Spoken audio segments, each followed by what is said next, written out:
Welcome to Letterbox Book Club. My name is Claire. And I'm Mackenzie. Welcome to today's episode. This episode is going to be the A Court of Thorns and Roses series halftime wrap, because while the books, we are up to date with talking about the current books, there is still a fair way to go. So we thought have a fun, dinky little episode where we can talk about like theories and plot lines and, you know, our favourite moments leading up to the second half of the series. Yeah, I think it's a good idea because essentially the way that we think and we've heard that it's going is that like Reese and Feyre's story is very much like on the sidelines now, and we're going to go into different stories. So it's good to just wrap up where we think the series is going, what's going to happen, who's going to be with who, and just theories surrounding like what we already know, what information we already have. Yeah, for sure. And it's been a while now since we've like read and recorded ACOTAR, and I'm sure yours is the same, Kenzie. My TikTok is still full and thriving of ACOTAR stuff. So like Definitely. you can never escape it. Like I feel like I came into ACOTAR a bit late, but apparently it's gaining more and more fans every day. Yeah, and I had a quick look beforehand, and there is no real updates to the ACOTAR like TV show adaptation yet, which is fine, which is all good. Except for that troll Snapchat you sent me today, which was rude. Very rude. For anyone following along, I saw a TikTok. It was like a meme TikTok, I guess, and it was saying that the cast had been released, and it was the Cullen family. Yeah, nah.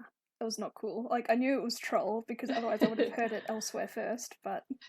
Alright, we're going to kick off, but we're going to make some Silver Flames amendments, because since reading the book, I've realised we've forgotten a couple of, like, important themes and elements. So, right off the bat, more of a comment amendment from myself.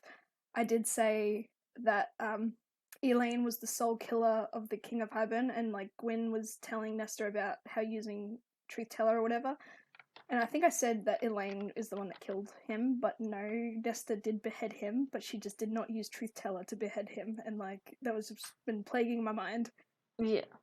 And another, just a moment that we forgot to talk about that was quite important is Eris and Nesta dancing / their betrothal idea. What were your initial thoughts when that came up in conversation? I believe it was Reese's idea.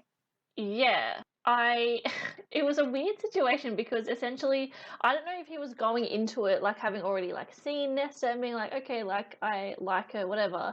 But it was like essentially after one dance, he was like, okay, let's get married. So I don't know if we're going to the theories right away, but just from that it made it seem like, oh, like it's more like of an arranged marriage sort of situation where he's like, oh, like I mean, I'm sure I could grow to enjoy her, but like I just think it's good, like an allegiance together would be good. So It would be a good allegiance, yeah.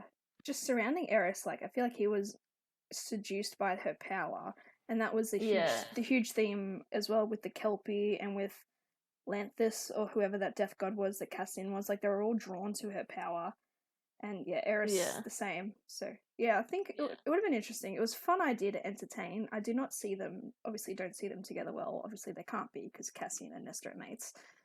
But yeah, interesting prospect. Really weird for Reese, I think, to just like marry her sister, like Feyre's sister, off. But like, I feel like their relationship was a bit rocky, like so why just is willing that? to. Yeah, I feel like, I mean, there was conversations around it already, but I don't think, like Reese has no right to just pair Nesta off. Yeah, he may be the High Lord of the Night Court, but I feel like he just can't control where she goes, which is fair enough. But yeah, speaking of Eris, a point that we've been seeing a lot on social media is that he might be a part of the Alphabet Mafia.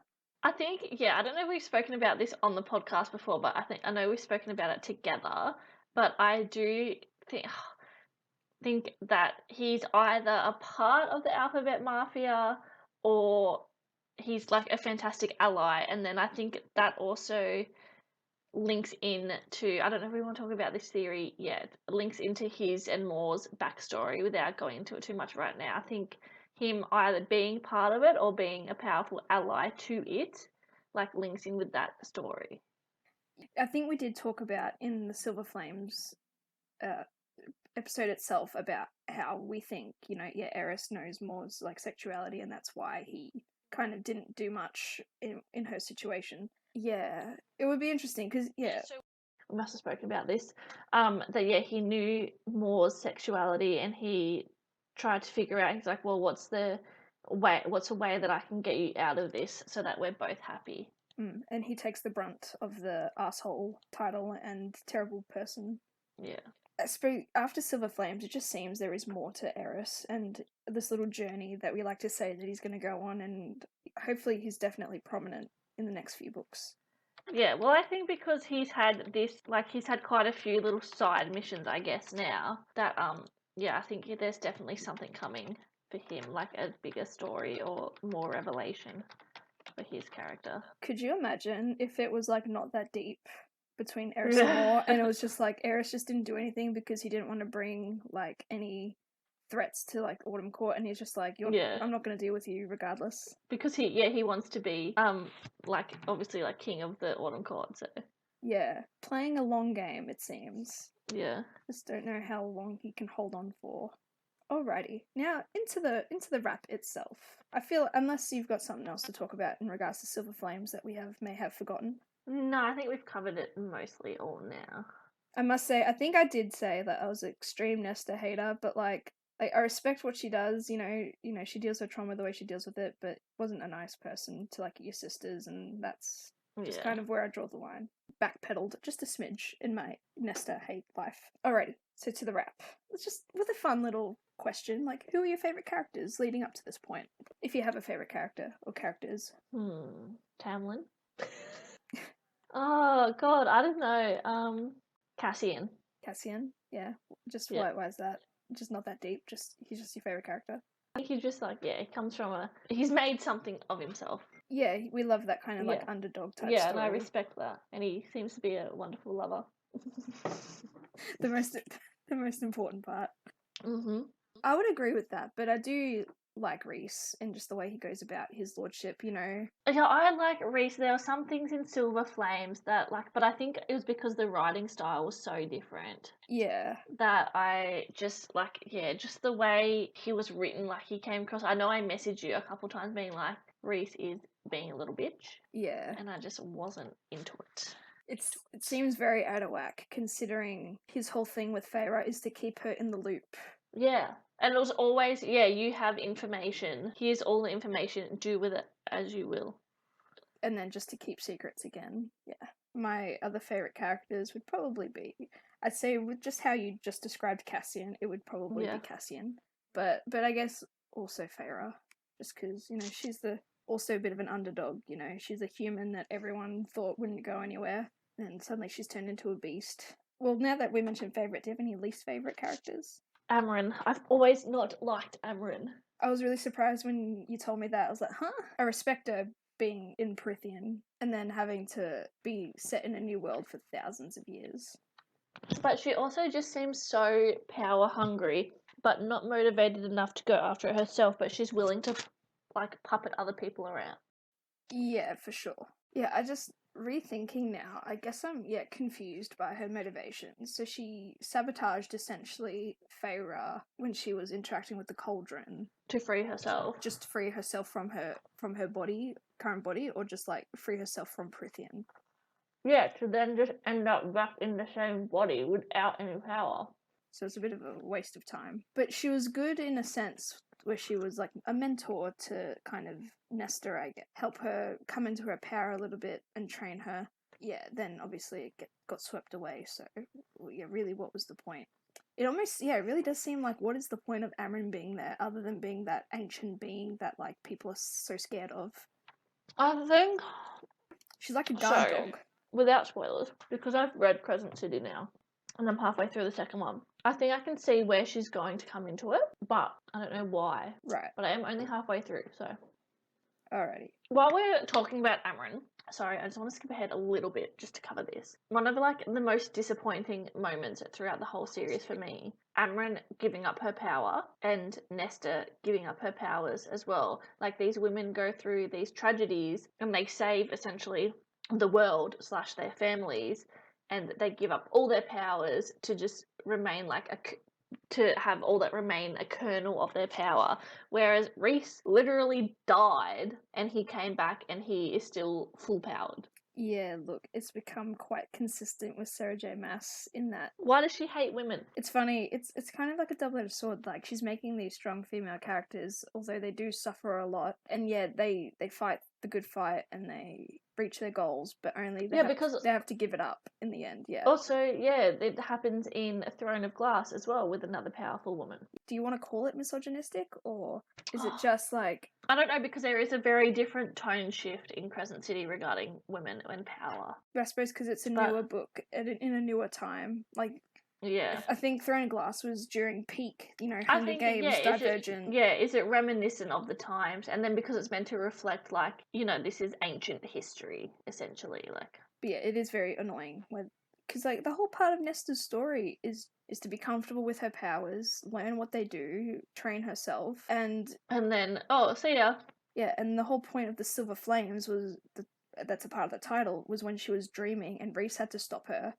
But he was losing, and her Silver Flames or whatever was against him, and suddenly it was never seen again. Like, why name a book title after your magic power only for it to never be seen again? Yeah, exactly. Like, I expected her story, like Nesta's story, to have so much more involved because of her powers, and then learning all about like what her powers can do, for it to essentially be like, oh, okay, you've got all these powers, you're gonna save your sister, and then you have no power. Bye bye. And I just don't think it's fair that she has to give up her powers either. Because, it seems like the sisters are going on a similar journey. Feyre was turned into an immortal fae. They were turned via the cauldron. But, you don't see Elaine giving up her powers. You don't, or not yet at least. And you don't see Feyre giving up her powers. In fact, Feyre embraced everything about it. And Nesta was trying, and we can see that she was trying. Yeah, in fact, Feyre just seems to be getting more and more things handed to her. Yeah. Not saying her... this is where it's going to be like a Feyre v Nesta dispute. I know, because Feyre has worked very, very hard to get to where she is. And so has Nesta, but it is quite unfortunate and unfair for Nesta to have to give it up after going through this whole 800-page or almost 1,000-page journey. Yeah, exactly. It's weird, but yeah. No. Just to be like, oh, I've given up my power because I want to have a baby.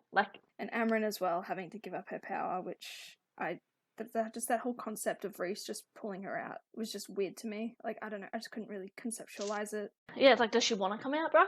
Yeah. Imagine she's like, just let me be free, and he's like, she's like, leave me. Not today. But now he can't. So is she still his second or third or whatever? She's not that big scary ancient creature anymore, essentially. Also, what was she? Was she I couldn't really conceptualize it either, because in the war, she turned into her natural self. Okay, so she was... I think it's going to be revealed. I think I know what she is. I just imagined her just like a weird dragon. Just like but I feel like during Aqua War, there'd be much more of a description of what she turned into. Powerful women nullifying their powers, and yet the boys can do no wrong. Yeah. Any other disappointing moments, just while we're on the subject? I'd love to go into so much depth about the labor and Feyre, and Cassian's wings can be shredded to a pulp, and his guts can be hanging out of his body, and they can repair that, but oh no, we can't do a C-section. Underlying misogyny there. Oh, it's just it's I hate to say it, but it's poor writing. Ooh, oh no, don't say that. I'm sorry, I love the books. They mean a lot to me. They got me through some dark times. But it so is. Yeah. Because it was a plot device to get Nesta. There should have been some other way to get Nesta to, call upon the dead trove. Even if Briellen, kidnapped Feyre or something, but, you don't want to see Feyre as, a damsel in distress given what she's been through either. Yeah. Cassian and Azriel had his wings almost shredded as well, and I think it was him as well, or he was severely injured in Akamath, and they managed to heal him just fine. Yeah, and Feyre and Reset have both come back from the dead and been fine. This is the second time that they've come back from the dead. Yeah, how much more can you get away with that? Screaming, really? Crying, throwing up. No high stakes. No high stakes at all. It's developing such a strong fan base. I think I would be scared to kill off a character. Now, I would. If it was early on, Yeah. Probably you could have killed off a couple people, but again, we're living in a Game of Thrones era where you expect every main character to be killed off at any point. I'm both content to have everyone have a happy ending, but I'm also content for a Yeah, bit of not to drama. mention Divergent. This is a huge spoiler for anyone who hasn't read Divergent. But Triss is killed off, the main character. Yeah. Like, I want some of that. I want some of those high stakes, baby. Like, Yeah. no one is safe. Ooh, okay, in saying that, who would you Rhys. want to die? Ooh, okay. I guess we haven't really seen... Like, I wouldn't want him to die, but like in a game of high stakes, I feel like he makes the most sense in that he holds the most power. He's very OP in a lot of situations. Like, if anyone was going to die and then everyone was left to scramble, I think he makes the most sense. But I think he does have a contingency for if that to have ever occurred. Which, funny enough, in Silver Flames proves me wrong because they didn't tell anybody anything. But knowing him, he would have a contingency because... Yeah. And I think he went in with the plan maybe even under the mountain. Like, that's like a trial run for how Cassian and Az and all that would oversee Valeris. Yeah. I think I would agree. Yeah, Rhys going. And plus we would see, like, the ramifications of, like, a mate dying. Like... Yeah, exactly. And then a female leading a court. Yeah, just High Lady. Boom. Ooh, I like that. I don't really want Nyx to be fatherless, but... Yeah, I don't want to manifest this into existence, but... If it happens, we'll just come back and blame Kenzie. It's all good. I did not claim this energy. The opposite of disappointing. Any best moments / surprising moments of the series that caught you off guard? Jurian's arc. His whole involvement. Yeah. Very surprising. I never For a trusted him. human. Anything to do with Lucien, because I think he is very powerful and he doesn't know it yet, and I think there's still a lot more to come of him. Yeah, for sure, I agree. Especially with his potential parentage and lineage. Yeah. Best / surprising moments for me was when Anthe got killed by the Weaver. Like, that was just epic. Because Feyre just outsmarted her. It was chef's kiss. When Briaxis, Carver, and the Weaver, you know, the end game battle reveal style, that was so epic. Yeah. Because we didn't see Rhys go talk to the Weaver about it though, but that was a bit annoying. But then again, Sarah J. Maas is also consistent with main characters doing things that are quite important that we don't get to see, but that's fine. Oh god, there's so much in Crescent City. Like in the Ouroboros, the mirror thing, like, I thought that was going to be a significant moment that we get to witness, but no, she just retells it. She just accepts that she's a monster. It's like, fine. Yeah. In Akamath, when the sisters were dunked in the cauldron, like, because I was expecting them to just be left behind and never seen or heard of again, but no, now they're involved, of course. I think, okay, if we want to go into a little bit further of something, one of the most, like, surprising things for me was Lucien's announcement that Elaine was his mate. I think I know where you're going with this. I saw a recent TikTok about it too. Because, yeah, mates are supposed to be this rare thing, but everyone gets a mate. You get a mate. I think you get a mate. Yeah, we've spoken about this as well before though, because, like, the men all in it are all, like, 500 years old. So, like, for their lifetime, sure, it's sort of rare. Yeah, I guess, but... Well, I don't know if it's rare in that it's the, like, 1 in 1,000 kind of thing, but more in the sense of, like, it's rare for someone, in their lifetime to meet their mate, because maybe they just settle, like, they fall in love. But then, what are the odds that, like, everyone's mates just happen to be, like, their sisters? In, like, the one time period, like, in the span of 5 years. Yeah. It's insane. But yeah, I just remembered, back to disappointing moment for a second, when Briellen got killed and she only appeared in 2 chapters. Like, oh, yes. Still peeves me off. And Highburn just, like, dying easily.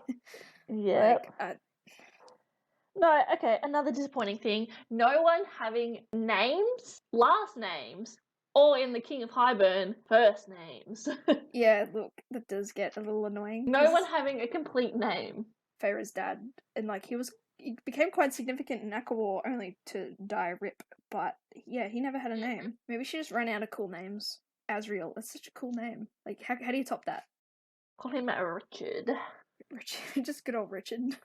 And even, the King of Highburn, surely he had a first name. I heard, I think I saw, or maybe you mentioned it, that, like, Highburn could just be his name, like, even though it's a place. Yeah, because Highburn's a place. It's still a noun. So it's King Highburn of Highburn. Sure, why not? He has all these cool names for creatures and things, and it just doesn't name the enemies. I don't understand that either. Yeah. Maybe just goes to show they're not that important after all. Yeah, maybe anyone that doesn't have a complete name is gonna die. So, like, all the Bat Boys. All the Bat Boys. No, Cassie and Azrael have complete names. We just we don't know it. Bye-bye. Just cross them off. Yeah. Look, when Nesta was able to, like, walk down the stairs, that was a good moment, I'll admit. 800 pages. A TikTok that was like, it's so funny. I think maybe you sent it to me actually. When like she's halfway down and she gets tired, so she just goes back up. Yeah, and it's no. like, but you're already halfway. You could have just kept going like the same distance to get back to the house. Yeah, no, it's like you'd be more exhausted going up than down. But I suppose going down can hurt the calves as well a bit more. Yeah. Maybe she was just really feeling it. We know Sarah likes retellings of classic fairy tales. There are rumours circling amongst the internet space that part of the next kind of ACOTAR second half of that series, and even Crescent City, I've seen a theory, there will be a Little Mermaid retelling at some point. So my question to you, Kenzie, is like, when do you think it might happen, and who do you think it will involve? Just for fun. So we're talking like someone gives up their power for a man, because Nesta's already done that. Oh, that's a very good point. But she didn't just give it up for him, you know, she gave it to save her sister. Like, that's not very Little Mermaid-esque. I'm talking about who's gonna make a deal, who's gonna make a deal, yeah. The way the internet webs is going is that it seems to be Gwyn / Elaine / Azrael. Something is going to go on there. Yeah, and we'll get into those kind of more detailed theories later. But yeah, I would probably agree with that also. But I did see a theory, I think, cause sometimes TikTok is a terrible place because they don't put their spoilers. Or maybe I was just, the curiosity got the best of me, but there is involving a couple of characters in House of Sky and Breath, the second Crescent City book. There's a couple of moments that, you know, really are similar to the Little Mermaid, retelling aspect. So maybe I haven't come across it yet. I think it's later in House of Sky and Breath, or maybe it's just one of those moments you blink and you miss. There have been, I have been paying a lot more attention, and there's lots of things that I have seen / read. But I do agree with you with the as Elaine Gwyn sort of dynamic, because there is a huge shipping war happening right now, and oh no, no one's going to be happy. You know what? I hope someone else comes along and just snags Azrael, just like... Or maybe he doesn't want anybody. Maybe he'll just pine after more for the rest of his life. Maybe. That would be sad. It would be sad, but he doesn't seem... She tells them. Yeah, I hope she tells him too.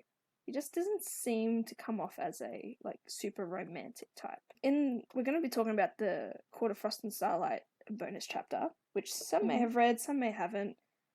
In a minute, I'll get Kenzie to explain it because she's actually read it and paid attention. I just skimmed through it for the sake of reading it. No information really was attained. From what I gathered, Azrael seems really impatient when it comes to finding his mate now, and he's never shown any sort of real... Bonus from Silver Flames, because Cassian and Reese have both found their mate. But yeah, it seems like he only pines after more, but he doesn't seem to have any more love interest, but he is very extra kind to Elaine and stuff. I suppose you can count that towards it. Yeah, I think he loves Elaine, but he's not in love with her, and then he's very aware of the mating bond between her and Lulu.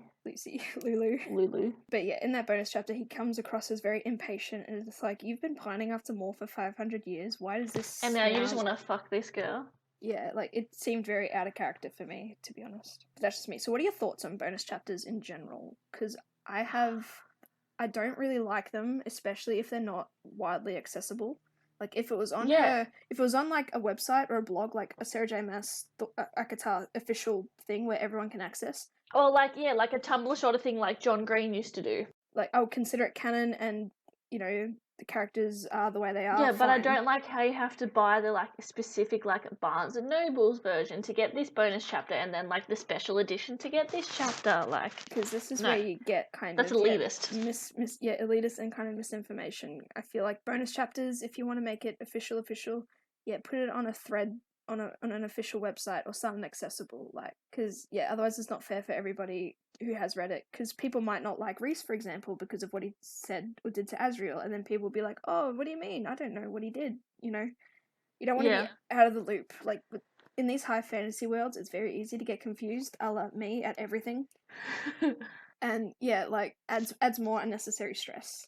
I just think moving forward, or have the bonus chapter like after the actual like acknowledgements or something in the book, because I know she likes to give a sneak peek to the next books, except for this one because she obviously hasn't written the next lot of books yet. But yeah, like have the bonus chapter at the very, very end of the book if you need to. Because at this point, why not crack 1,000 pages? Also, if you're going to release the bonus chapter, I want the threesome. I want the Azriel, Cassie, and Nesta threesome because it was written. We know it was written. Her editors just told her not to put it in. I love it. But yeah, there was a simmering moment, wasn't there, where it could have happened. Yeah. But Sarah, just give the people what they want. I will not rest until I have it. I personally do not care. Like, I am indifferent This to is this. But, like, this is a hill I die on. There are people out there who really want this, so please do it. I'm just gonna say, like, is there gonna be I know we've talked about him a lot as well throughout the series, whether or not he deserves a redemption, but like Tamlin future redemption / involvement. I want it. I don't think he would still be as heavily featured in the books if there wasn't going to be a redemption. So is he going to be like Silver Flames, where he just come like a speck here and there just for convenience? I hope not, because what's the point of keeping him around then? Wow. I mean, I suppose Spring Court is a bit of a neutral ground, and obviously being in his he's in his wolf form still. Ooh, maybe he can make a deal. Oh! I just made a connection in my brain. Okay. Sorry.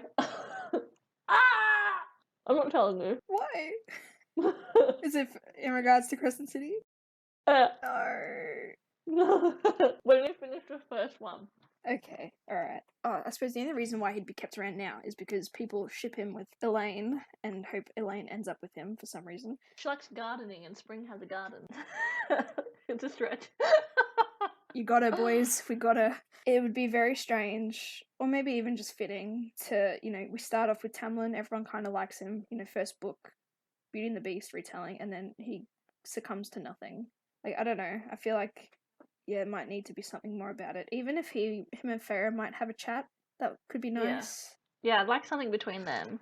Because, like, he obviously feels like he doesn't deserve anything at all anymore. Like, yeah, he's completely neglecting his court. His people have abandoned him. Like, and all we've seen, especially in Silver Flames or even Frost and Starlight, was Rhys just going to him and talking to him. But, like, I guess Feyre will go when she's ready if she ever wants to go and talk to him. But I really hope they might have a chat and, like, have some closure. Yeah, and I just hope he might. I also want, I don't know, like, not an apology, but I want something from Feyre being like, yeah, the consequences of her actions, of, like, his entire court turning his back on him. Like, yeah. Is a bit much. Yeah. They didn't, as a people's, they didn't do anything to her, but it was all just to sabotage Tamlin, and it's not quite fair. Because, like, their personal kind of quarrels has nothing to do with the rest of the court and the health and well-being of the court. Yeah. I've seen a lot of TikToks where it is, like, about that. It's like, oh, Farah's not a nice person because she just left the whole court to rot against, like, Tamlin. And it's like, but then, yeah, it's like, his behavior towards her was definitely not great, and like she really did use it against him, but what do you do? Yeah, it's a hard one. And before we move on to fun theories, because you told me that the Middengard worm was a dragon, and I just thought it was a giant earthworm. So that was just for my benefit. Yeah, same. I thought that as well, but yeah, it was, I saw a TikTok where it's like the language back in the day and like the way that the Y is, it actually describes a dragon, which makes it way more impressive that a mortal girl slayed. With some bones, with some chiseled bones. You see worm spelt like WYRM and you just think it's an earthworm, but it's not an earthworm. Maybe it was just me. Shout out to all you people out there. Yeah, I thought it was a giant earthworm as well. Shout out to all the pair. Alrighty, let's jump in. So probably arguably the most favourite part of this little wrap-up is we're going to talk about some theories that we've seen on TikTok, that we've scoured the internet of Reddit for, maybe a personal theory here or there. But it's funny, we'll get to it though, but ever since I talked about to you my personal theory, I've been seeing it pop up everywhere. So I love that it's, everyone has a similar thought. I've never had an original thought in my life. I forget what the term is called, but it's an actual thing. Like, two people who have never met or talked to each other can have the exact same idea / thought and everything.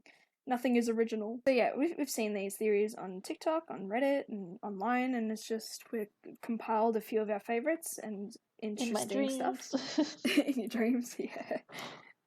Don't worry, the Azriel, Nesta, Cassian threesome is coming, Kenzie. It'll come. Is it? She'll be dangling it like a carrot. I have to buy 3 special editions, and each one comes with 1 page of the chapter. You have to rip it out. One point of view each. Alrighty, theories. A lot of people are edging to the idea that Elaine will turn evil for some reason. Yeah. Don't know why. I don't know what's ever given that indication. I mean, she did kind of get shoved aside in Silver Flames when she wanted to help search for the trove and those items. But then it was like, no, Nesta has to do it because it's her book. She probably feels, she could, I don't want to say she'd be jealous because I don't think she's really jealous of anything. Like, her sisters fought over her. It's like, hello, I'm popular right now, you know? Like, why would she be evil? She could potentially be tricked into being evil by Koshi. Perhaps he might dangle something in front of her. Maybe he says, like, he could, like, break the mating bond or something. Perhaps. Ooh, there we go. And Little Mermaid, and she has to give something up. Yes. But what would she give up? Her seer powers. Because all women are simply objects and don't deserve any powers. Yes. Modern day feminism. We love it. And then Koshi could use those seer powers for himself, but I feel like he's super powerful. He doesn't really need a seer ability. He just knows shit. Yeah, Ursula also didn't need Ariel's voice, but... Yeah, that's fair. But yeah, interesting. I don't know what would make her turn evil. She seems to have it pretty good. She had a little bout moment in ACOTAR where she didn't talk to anybody, but, you know, she seemed fine afterwards. So we shall see. Alrighty, another fun theory that everyone seems to love and it's spreading across the internet is Elaine ends up with Lucian and they rule the Spring Court. What do you think about that? I don't agree with this one because I think that... I'm going to talk about the other theories as well. It's not even theories because Lucian is Hellian's son, I think at some point that's going to come out, and then Lucian will have he'll be the heir of the Day Court, so that'll be his inherent right. So I think that he will eventually end up leading the Day Court. So I don't think he would rule the Spring Court. However, I do think Elaine will end up in the Spring Court. Shall I talk about why I think Elaine will end up in the Spring Court? You can talk about why Elaine will end up in the Spring Court. Sorry. Okay, I saw a TikTok and I kind of believe this as well. That Tamlin and Elaine are mate because when Feyre was captured by Amarantha, Tamlin did absolutely fuck all to try and help her and everything when she was being tortured, blah, blah, blah. However, when Elaine was put into the cauldron, apparently his behaviour mirrors what Rhysand's was like when Feyre was getting killed and tortured in ACOTAR, as in, like, he was thrashing and, like, no, and, like, you can't do this and blah, blah, blah. So I think that because Lucian has his special eye and he can see things, he saw, like, the mating bond between Tamlin and Elaine, but he didn't want Highburn to have any more power over Tamlin. So he was like, I got you, bae. I'll cover and say I'm her mate to protect her and get her away from Highburn and into the Night Court where she'll be protected by Rhys. And then everyone's like, okay, but what about him, like, tugging on the bond? And then I saw this, and I agree with it as well, that he could tug on the bond because he has, like, special powers from Hellion. It's just, like, a spell. So he just, like, cast a spell towards her that made her, like, feel something. Or at least, compromise the spell. Or dangled with it. Like, because Hellion, he's a spellbreaker. Yeah. Lucian maybe not aware that he really did that. I agree with that. I just don't like the idea of Elaine ending up with Tamlin, considering how Tamlin, treated Feyre. But I suppose we're all for second chances and all for learning curves. But I also think I think she will end up with Azriel because I think there's too much symbolism of, like, the 3 brothers, the 3 sisters, the 3 mountains, the 3 bargains, the 3 levels of the blood. Like, shall I go on? The Bone Carver, the Weaver, and Braxis, the 3 monsters, like. And 3 siblings, I think, as well, maybe. Yeah, look, I did see that TikTok as well. 3, like, hidden courts or whatever, like, I don't know. 3 magical items that Nesta forges. 3 magical items, Dread trove. 3 dread troves. I completely agree with that theory. Like, I really like it, but yeah, I just don't like the idea of Elaine ending up with Tamlin, but that's just... You know what? I'm going to say it. Okay. I don't think Tamlin did anything wrong. Cancelled. We got it, boys. Yeah. No, I think he did. But I think a lot of his actions were a reaction to what was happening, and he felt like he had no control, and that was the only way that he could control things. And also because he never wanted to be the High Lord, so he had no guidance, really. But I digress. We shall move on to other theories. Maybe... I don't want the excuse that he hasn't had a girlfriend in a long time. That'd be a really poor excuse. He doesn't know how to treat a lady. I mean, he just got his people back. Like, he probably wasn't expecting to ever... He was probably willing to, like, spend the rest of his life in Amarantha's clutches, you know? He was probably... Not that this excuses any of his behaviour, but he was probably hell-bent on just being... Like, he was just done. No way he would have thought a human would have been able to fall in love with him. Yeah. But, yeah, anyway. Yep, digress. And also I've seen additional comments about the Elaine Lucien Spring Court theory is that Tamlin would have to die for that to happen. Yeah. Because then they think like Tamlin would then give it to Lucien, and then Lucien Elaine. Yeah. Alrighty, another interesting theory. This is from a Reddit user, SFF Writer in Training. I've never seen this one before. They say that the Feyre, Elaine, and Nesta are descended from old Fae who captured the bone carver because of there was a detail about, like, I don't remember these intricate details, but that's what they think. They're descendants from the Fae who captured the bone carver, and that's why the bone carver likes Feyre. All these beings, except for probably the Weaver, like Feyre. Like Suriel likes Feyre, the bone carver likes Feyre, Briaxis kind of likes Feyre. But yeah, what do you think about that? I don't like the idea of them being Fae. I feel like... No, I think their mother had Fae heritage. I think there's going to be, a big, like, reveal somewhere along the line. I don't know. I would have just liked them to be just humans stumbled into the world. But then that would probably also explain, like, the whole mates idea. I feel like not a lot of Fae would be mated with humans. If they weren't. Yeah. So in a way, it could make sense. I just like the idea of, like, the underdog humans just meets the love of their lives. at 19. Descended from Fae, sure, but specifically who captured the bone carver? Probably not, in my personal opinion. It's interesting nonetheless. It's completely different to the ones that I've already seen.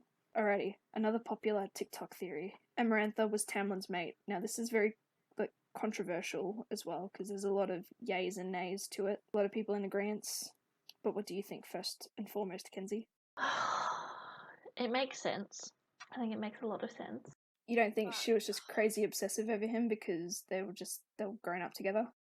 No, I think they were mates, and then that's why she cursed him, because he rejected the mating bond. But surely him ripping her to shreds, like, you wouldn't do that to a mate, even if he did reject it. Maybe she might have been into that. I don't know. I don't know how I feel about that one. I don't think so. I think they just kind of, it's like that, well, in her case, boy next door, like, she just had the biggest crush on him. But also, like, he was a High Lord, so she's probably after the power as well. Like, yeah. And because his parents were dead, easy to try and, like, manipulate and, you know, take advantage of. But obviously he was too headstrong, and that's probably why she cursed him. Yeah. But yeah, that's a popular one going on TikTok. A lot of people, disagree because of Tamlin shouldn't have been able to kill her otherwise, but it was Rhys who killed her in the end, wasn't it? No, Tamlin killed Amarantha. Oh yeah, that's right. He was in a wolf boy form. Alright, another popular, maybe controversial theory is that Tamlin and Rhys's sister were mates. And he keeps her wings. Yeah, so I think that's the more like important part of the theory is that Tamlin still has Rhys and sister's wings, even though he said he burnt them. Because in all of ACOTAR and Akamath and Akawar, what's her name? Feyre never goes into Tamlin's room. It's always Tamlin going into her room. So there's a theory that the wings are hung up in his room. So it's kind of like the real West Wing situation in Beauty and the Beast. West Wing. Yes, we don't go with it. I forget didn't Tamlin also kill his sister? Yeah. So, like, why would he kill his mate? But I think he might have been forced by his father. I mean, I'm so far gone, I forget what their beef actually is. I just know they killed each other's family, essentially. Yeah. Yeah. I would like to disagree with the whole Tamlin and Rhys's sisters were mates, but I do agree that he Oops. does keep their wings because I know he said that he got rid of them, but I think he's lying. I think he has them. And moving on from this, yeah, there's a theory that Rhys's sister is named Valaris, which is such a pretty name. It'd be such a pretty name. Yeah. So what do you think about that? Yay, nay? Or reaching? Or people are just, finding deep meanings? No, I like that. I think that stands. But I don't know how long Valaris has been around, because, like, Valaris might have been around since Valaris was alive. Because I don't know if it's a tribute to her, because, like, otherwise why didn't they name the city Rhys? Yeah. And I feel like everyone would kind of know about it too, especially, like, the immortals that live there. Like, they'd be like, named after Rhys's sister or something. Yeah, and here's a statue. And there's also a theory that Rhys's last name is Darling, just because of Feyre Darling, and he doesn't have a last name, which seems significant because why would you not have a last name? Saying hello, Feyre Darling. It's it gives you Peter Pan vibes, Wendy Darling. Yeah, exactly. That's Feyre what I was Darling. thinking. Maybe this is a Peter Pan retelling, and we didn't even know. New theory alert. Well, I guess he does take her away to a fantastical new land, and he has, I guess, some lost boys. Bat boys, yeah. Some lost bat boys. They really are. In the society, they're lost. And Rhys gives them purpose. But who would Captain Hook be? Tamlin. Tamlin has nothing to do with the Night Court, essentially. I suppose we'll find out. Alright, the next theory is Cassian and Nesta will rule the Dusk Court or be High King and Queen. I would like to say, before I move on, any sort of theory involving characters being High King or Queen, I immediately do not disagree. I disagree with. Like, I don't like that idea. Because Rhys entertained the idea just a smidge in Silver Flames, but he obviously, want none of that. Yeah. Plus, I don't think it would be fair for someone like Nesta and Elaine or even Feyre to just waltz into the world and suddenly be leaders of the whole place. I do not like that. They have no leadership skills or qualities or... They don't know any of the law, the history, Yeah, no, they know nothing. I don't think it would be fair for them to then suddenly be High King and Queen of stuff. But I digress. Cassian and Nesta rule the Dusk Court together. Yeah. Yeah, I like that one. I know Cassian is like a leader on the battlefield, but do you think he can run like a court? With guidance, yes. So how do you think the Dusk Court might resurrect? Something to do with Nesta's powers, I think. You think they're not fully gone? I don't think they're gone fully. Or she's going to get them back, or something. Something is happening. Maybe she asks for him back. A la Little Mermaid. Look, and even the Dusk Court, a lot of people do also see that Elaine is gonna, like, free the prison or, like, start up the Dusk Court again. But, like, again, once human girl stumbled into this whole world, she knows absolutely bugger all about what's going on. Why would she suddenly start to make a mess of things? Yeah. By say, like, releasing the prison, which is full of evil monsters and death gods, and, like, why would she want to resurrect another court for herself? Like, that seems stupidly selfish, even though I don't know. Any sort of Dusk Court stuff, like, I don't think I agree with it. Yeah. Alrighty, I found this one on TikTok, and it's pretty interesting. I wonder what your take on it. As Elaine went into the cauldron, Azriel was meant to be her mate, but because he was dying, the cauldron took pity on her and gave her Lucian instead, because, like, why would you be given, like, a dying mate? I don't think that's how the cauldron works. I don't think it was like, oh, where is the next eligible bachelor? Hello. Like, no. I think something happened. I think, but Nesta took some of its power. Nesta took all of its power. I still don't, like, as a I don't know. concept, I think Lucian did something. Like, he saw something and he is behind something. Maybe in, like, because he doesn't know his Helian's son, maybe in the panic and absurdity of everything that's going on, he probably accidentally did something to the, like, maybe a spell on the cauldron or a spell on Elaine or whatever. But I thought that would be pretty cool, though. I mean, I like the idea of it, but I don't think the cauldron would be fair like that. Like, oh, sorry, your mate's dying, have another one. I think so. I don't know which character, but, like, the cauldron can make mistakes. Unless this was in Throne of Glass, where, like, mates, where it was a concept thrown that, like, the higher beings can be wrong. Or maybe this can be one of those instances where we're watching live, like, it can be wrong. But old mate Lulu, he's trying. He wants to form a connection with Elaine. She doesn't necessarily want it yet. Yeah, now that I think about it, like, I was really excited when I heard that. I'm like, ooh, that could be fun. Another theory in regards to Lucian and Helion is that Eris is also Helion's son. Baron has brown eyes, and the Queen's eyes are russet colour, and Eris's eyes are like amber. which is like I Helian's. can't remember how much older Eris is from Lucian, though. Yeah, me neither. So, like, does it make sense time-wise that she slept with Helian twice I mean, and got pregnant twice? possible. Is Eris the Yeah. oldest, though? Yeah, he's the oldest, because that's why he wants to be... Oh, he's the yeah, heir. because maybe she, like, had him and then Covered was it up. like, I can't do this, blah, blah, blah. And then they reconciled, like, years again later. And then it's like, oh, no. Maybe they're like, oh no, Eris is going to be like Helian, so let's have a bunch of other sons. Baron, and then, yeah, she's miserable, and then went to Helian one last time, and then Lucian is born. Yeah, because maybe she was like, I'm leaving him, I'm going to do it. And then she couldn't bring herself to do it. Like, sacrifices the rest of her life to be with Baron. For her sons. Yeah. Because then Baron would probably just kill Eris and Lucian, and like we know nothing about the other brothers. Not even a name, believe it or not.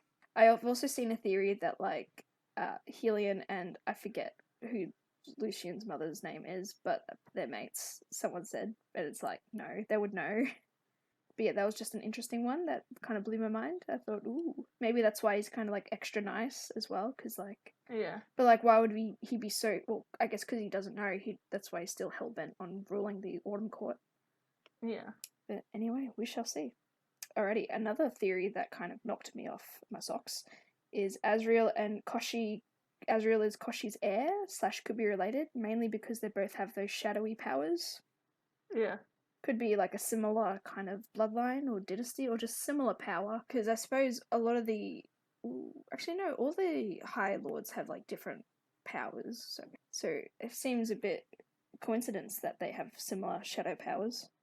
There's so many things, and it's like I don't want to say things and then be disappointed when it turns out that they're not true. I mean, no expectations here. Just say what you want. What are you thinking, Kenzie? What are you thinking? I don't know. You think Azriel might turn bad? I've seen a theory about that too, in regards to... I think in terms of, like, the Elaine evil as well, it's like, well, to what lengths would he go for her? So, I don't know. I feel like, and plus they've just endured a lot of evil. Why would they turn evil themselves? Just to mess everything up. Do you think Azriel might make a deal? To save Elaine? Just to, I don't know, for his mate? I think anyone in any mate situation would make a deal. Because, yeah, as I said earlier, like, Azriel is seemingly impatient with this just because his brothers have found mates. Probably do something drastic. But in the end, I'm also like an Azriel Gwyn. I'm an intense Azriel and Gwyn shipper. I like them together. But I'm not, because like she was just introduced in this book. And then again, it's like, stop introducing characters and pairing them off straight away. Why? I mean, I like Cassian and Nesta. I said that from day dot. I'm like, he's weirdly protective over her. Like, why? Kale and what's her face? Nezrin? Yeah, Nezrin. Aelin, Dorian, Manon. You're getting real riled up about this. But, like, same could be said for Azriel and Elaine, because he showed kindness to her and, like, gave her his dagger. And, like, he loves that dagger. I mean, I can forgive the men because they're just horny 500-year-olds. But... and then, like, also, I don't like... Oh, this is going to sound like, I don't know, really weird. I don't know how to say this without being, like, a purist or whatever. But, it's like, I hate how, like, these men are, like, 500-year-olds or whatever, and, like, waiting for their mate, but then they go and, like, fuck all these other people. It's like, I understand being, like, a sexual being, like, and needing that release and stuff, but it's like, well, where's the sanctity of the mateship then? But, like, I guess having a mate is not guaranteed, and they're not, like, they're not strictly waiting around for anybody. Yeah, I just wanted to, like, explore that, because they talk about all the, like, women they've bedded together. I mean, Cassian and Moore, you know, had fun together, and, like, that doesn't seem to rile Nesta up or anything, so... Yeah. Then again, it was out of spite, so I think it's a different situation almost. Yeah. It would be different if they were, like, told your mate is coming, and then they start, you know, fucking around. But, like, if it's something that's not guaranteed, why no point waiting around? But I understand what you mean, though. Yeah. Wrap up. Alright, I just have a quick personal theory, and then when I said this out loud, like, I suddenly saw it everywhere. But yeah, we know how Nesta kind of, bargained for Feyre's life by giving up her power, and in doing so, allowing Nesta to have room to birth an Illyrian baby. I feel like Elaine won't end up with Azriel because of that, because, one, I just don't know if Azriel wants kids, or I don't even know if Elaine wants kids. But like the fact that that didn't happen to her shows it might not be an option because it's not going to happen. Yes. So, but then I still don't like the idea of her and Tamlin. But I also don't like the idea of her and Lucian. Yeah.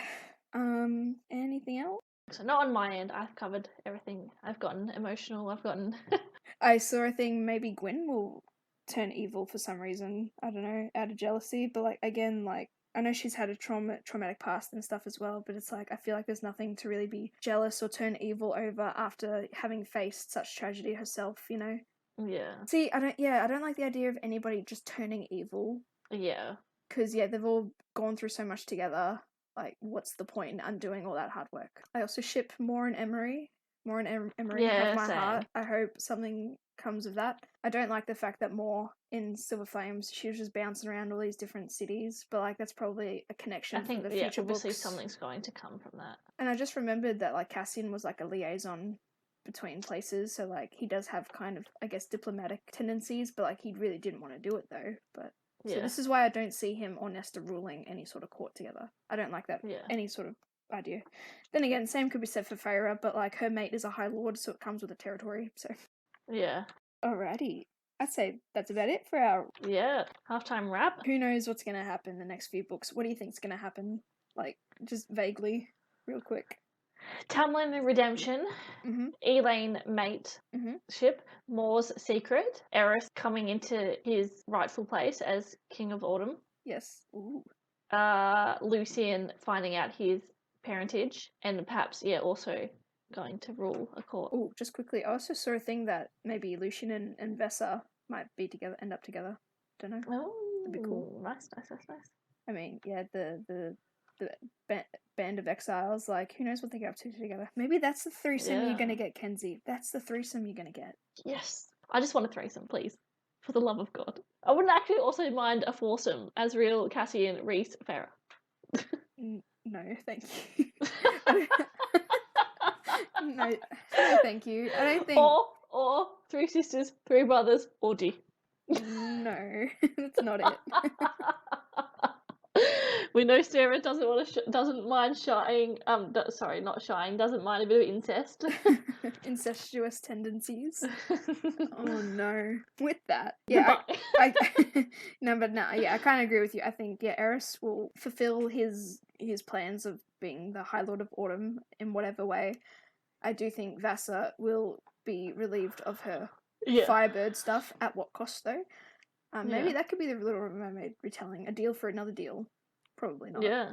But Koshi is on the loose. Who knows what he's capable of? And interesting. Who's going to end up with who? That is the main question. The ultimate shipping war is really at large, and it's frustrating.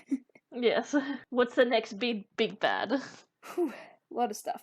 But anyway, thanks for listening. Catch us in our next episode. Yeah, we'll try and keep updated on ACOTAR stuff when we can. If there's anything worth mentioning. Yeah, until the next book, I guess. This is the ACOTAR halftime wrap. Thanks for listening. Goodbye. Bye.